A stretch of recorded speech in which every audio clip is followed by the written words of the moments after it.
সম্মানিত ভিউয়ার্স, এটা হলো বৃহত্তর হবিগঞ্জ জেলার মাধবপুর উপজেলার ব্যারিস্টার সাইদুল হক সুমন সাহেবের হাতে গড়া একটা স্টেডিয়াম।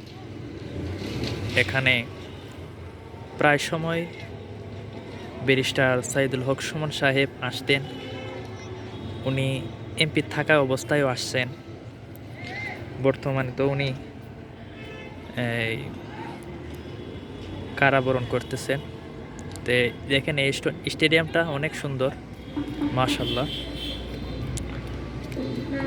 এটা মাধবপুর উপজেলায় অবস্থিত। এখানে প্রায় সময় বিভিন্ন অনুষ্ঠান হয়। আজকেও একটা অনুষ্ঠান হওয়ার সম্ভাবনা হবে। আজকে একটা অনুষ্ঠান হবে। এখানে মাইক, বক্স সহ আরও অনেক কিছু, ছাত্ররা খেলাধুলা করতেছে এখানে। তো বিকালবেলা এখানে অনেকে আসে, খেলাধুলা করে। আর বড় যত মাহফিল হয় এখানেও হয়, প্রোগ্রাম হয়।